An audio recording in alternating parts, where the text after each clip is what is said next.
Incredible details of Trump's plan have emerged that are hard to believe. Washington finishes off a drug addict who is mired in theft. So, Zelensky must sign a peace deal by November 27th.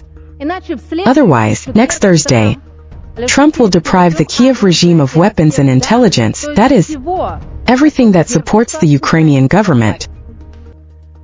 More important news. U.S. Vice President J.D. Vance, in a telephone conversation that has reportedly just begun, is explaining the nuances of the Washington plan to Zelensky at these moments. There are a lot of details.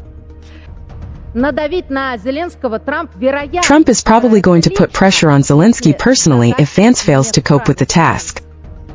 According to Sky News, a telephone conversation between the U.S. president and the Ukrainian head of state will take place next week.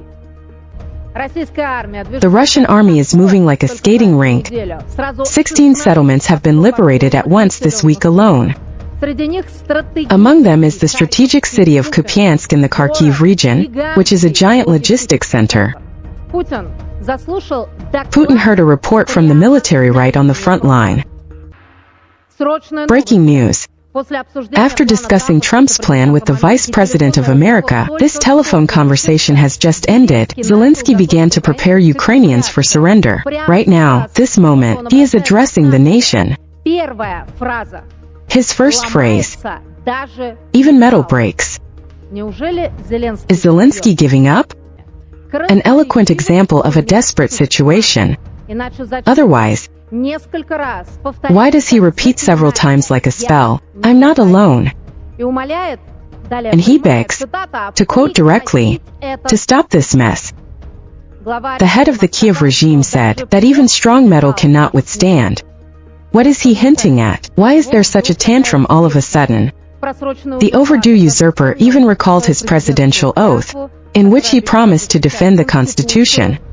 This sounds mocking, given the fact that Zelensky has long ignored the Constitution. His term of office expired a year and a half ago, but he continues to cling to power even now in the pouring rain. Zelensky said that now is one of the most difficult periods in the history of Ukraine. Trump's plan, he said, condemns Ukrainians to a life without freedom. Although in fact Ukrainians are living without freedom right now, under Zelensky. The country's borders are closed, and human hunters are rampant in the streets. Listen up. Citizens of Ukraine. There is a moment in the life of every nation when everyone needs to talk honestly, calmly, without speculation, rumors, gossip, without anything superfluous, the way how it is, the way I always try to talk to you.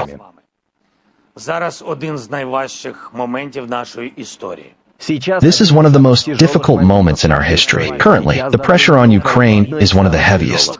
Now Ukraine may face a very difficult choice.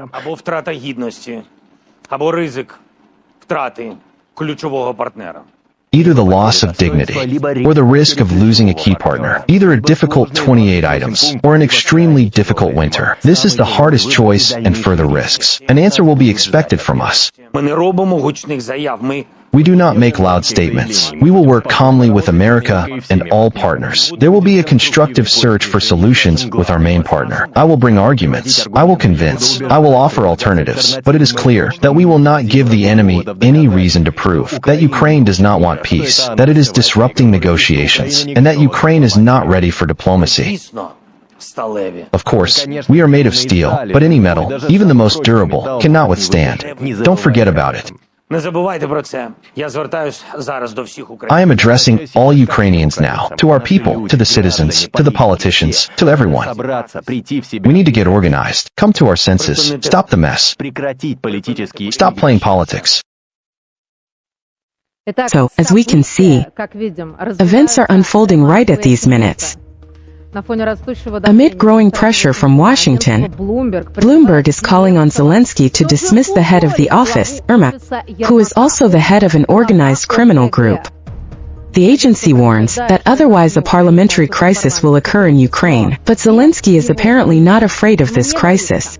The Ukrainian usurper talked to the servants of the people. According to People's Deputy Zelensky, Zelensky announced to members of his faction that corruption, alas, is normal, it happens everywhere. The scandal surrounding Mintich's audio recordings is allegedly being fanned by Americans and Russians. And Zelensky's team is already investigating who is leaking false information to the Americans. Well, that is, the usurper is preparing to persecute dissidents again. Like Hitler in the last days of the Great Patriotic War, Zelensky's paranoia is progressing. The meeting with the people's deputies was held in the strictest secrecy. All phones were forcibly taken away from the people's deputies at the entrance. Deputy Krivosheyev refused to hand over his smartphone, and he was not allowed to attend the event. Ermak himself, Alibaba, or Alla Borisovna, is still the right-hand man of the Ukrainian president. The leader of the Kiev regime sent Bazuglia, the people's deputy, away after she hinted at his dismissal, as reported by people's deputy Goncharenko. Instead of repentance, Zelensky's gang, clinging to power, decided to accuse everyone who talks about their theft of pushing Ukraine to surrender. Such a trivial scheme.